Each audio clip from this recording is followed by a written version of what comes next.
नमस्कार।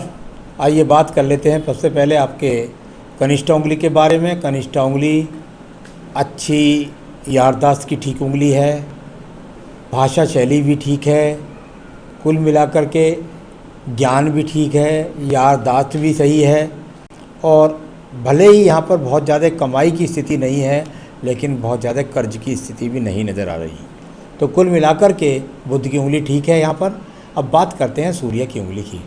यश मान सम्मान प्राप्त करने के लिए इस सूर्य की उंगली को देखा जाता है। यहाँ बृहस्पति की उंगली से थोड़ी लंबी है, यानी जीवन का जो बाद का समय होता है उसके अंदर व्यक्ति ज़्यादा तरक्की प्राप्त करता है।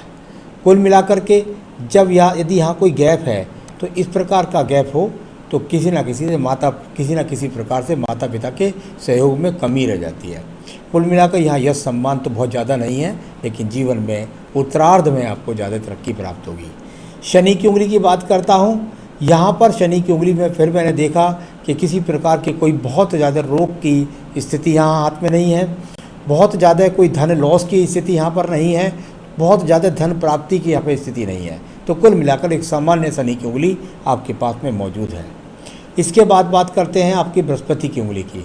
बृहस्पति की उंगली और यहाँ पर कोई अशुभ चिन्ह नहीं मिला, जिसके कारण मैं ये कह सकूँ कि आपके जीवन में आपका विवाह होगा ही नहीं। तो ऐसा सवाल था आपका, इसलिए मैंने यहाँ पर देख लिया है।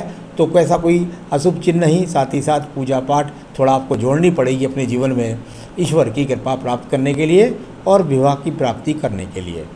अब बात करते हैं आपके बुध के पर्वत के बारे में। बुध का पर्वत और यहाँ पर खड़ी रेखाएं नहीं हैं।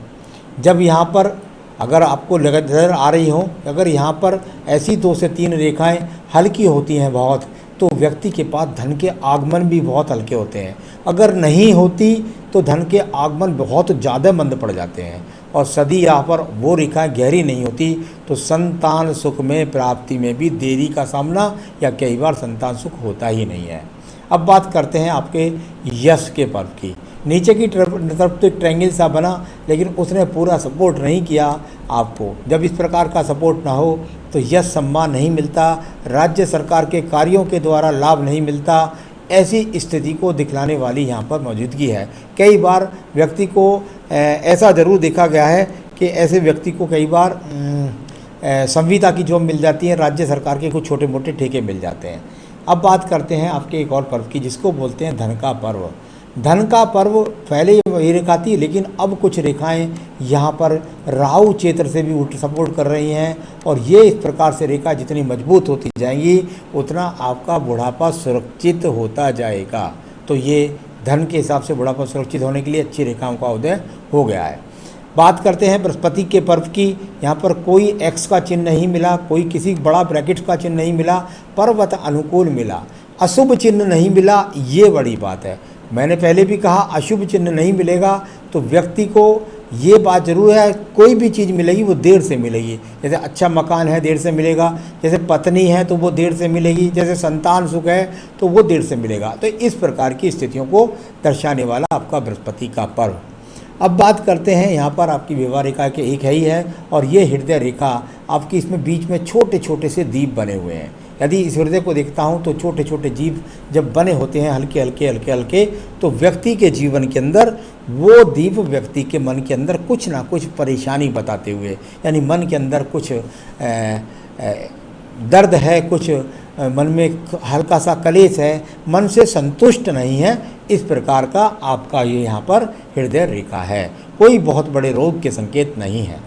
मंगल पर्वत की बात करते हैं। मंगल पर्वत पर वो रेखाएं हैं जिन्हें कर्म रेखाएं बोलते हैं। यानी कुल मिलाकर ये कर्म रेखाएं व्यक्ति के हाथ के अंदर हों तो व्यक्ति अपने काम करने के लिए रहता है, वरना हाथ पर हाथ रखकर खाली बैठता। तो यहाँ खाली नहीं बैठते हैं, कर्म करने की रेखाएं आपके हाथ के अंदर है। बहुत सुंदर रेखा आपके हाथ के अंदर एक और मिली, इसको बोलते हैं यहाँ बुद्धि रेखा। बुद्धि रेखा पूरे हाथ को पार करने के बाद और यहाँ मंगल पर्वत तक पहुँच गई। यानी कि आपके जीवन में जब तक आप अपने घर की जगह नहीं छोड़ेंगे या घर से दूर जाकर काम नहीं करेंगे, चाहे नौकरी करें चाहे व्यापार करें, तब तक आपके जीवन के अंदर आपको तरक्की नहीं मिलेगी। तो ये अपने आप में वो बुद्धि रेखा है जो बता रही है और लेकर जाएगी भी आपको दूर स्थान पर, और वहाँ से संबंध बनाकर आपको माला माल भी बनाएगी। द्वितीय मंगल पर्वत पर किसी झगड़े के, झंझट के, मुकदमे के कोई भी चिन्ह नहीं है। अब बात करते हैं चंद्र पर्वत के बारे में। यहाँ से एक रेखा निकली और ऊपर जाकर उसने केतु से निकलने वाली रेखा के साथ क्रॉस का चिन्ह बना दिया। यानी कुल मिलाकर के यहाँ थोड़ा सा अपने आप में कह सकते हैं कि अपने थोड़ा मानसिक स्थितियों को मजबूत रखें, क्रोध से बचें, ऐसा कह सकते हैं। और साथ ही साथ भाग दौड़ करनी पड़ेगी, यदि ये दूर स्थान से जुड़ोगे तभी आपको लाभ होगा। इसके बाद बात करता हूँ मैं यहाँ पर आपकी भाग्य रेखा के बारे में।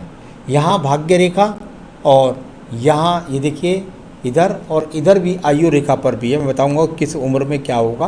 तो ये आपको यहाँ भाग्य रेखा बहुत हल्के रूप से चल करके चल रही हैं, आगे भी ये सपोर्टिंग रेखा के रूप में आगे भी चलती हुई हैं। तो यहाँ भाग्य रेखा भी है हाथ के अंदर, उसका फल किस प्रकार से मिलेगा ये मैं आपको बताने वाला हूँ। शुक्र पर्व की बात करूँ तो शुक्र पर्व यहाँ पर सामान्य रूप का शुक्र पर्व है, ऐसा नहीं है क्योंकि चरित्र खराब आप व्यक्ति हैं। कुल मिलाकर के जो संसाधन है वो आपके पास सामान्य रूप से विराजमान है। ये हो गया हाथ के अंदर एक संतान रेखा भी आपके हाथ के अंदर चमक रही है, 1 से 2 संतान रेखाएं, तो संतान सहयोग भी आपको मिलेगा। अब बात करते हैं हम सीधा आपके यहाँ पर सवालों की। मैं क्या बिजनेस करूँ मुझे बहुत ज़्यादा सफलता मिले? तो सबसे पहले मैं आपको बता दूं कि बिजनेस कब से करें। देखिए आपकी उम्र होगी 35 साल और यहाँ 35 और 5 40, यानी कि यहाँ कह सकता हूँ कि लगभग यहाँ से ये एक ब्रैकेट बन रहा है, यहाँ एक ब्रैकेट बन रहा है। इस प्रकार से ये ब्रैकेट बता रहा है कि 2024 से पहले यदि आप व्यापार करने की कोशिश करेंगे तो वो उतना ही चलेगा जितनी आपकी नौकरी आज चल रही है। इसके बाद में 2024 के बाद यदि आप व्यापार करेंगे तो आपको सही स्थिति आपको उस समय आपको सहयोग देगी और उस समय वो काम धीरे धीरे बढ़ेगा। आप क्या काम कर सकते हैं? आप खाने पीने की से संबंधित चीज़ों का काम करें, जैसे आप रेस्टोरेंट करें, आप कोई होटल खोल लें, आप कोई किसी तरह की बेकरी लगा दें, आप कोई भी ऐसा प्रोडक्शन करें। कई बार देखा व्यक्ति जो खाने पीने की चीज़ों के ठेले लगा लेते हैं, उनके द्वारा भी या कहीं पर अपना स्थान बना करके खाने पीने के सामान बेचते हैं। तो किसी तरीके से भी जुड़ना है आपको खाने पीने के सप्लाई के सामानों के साथ और उससे आपको तरक्की मिलेगी।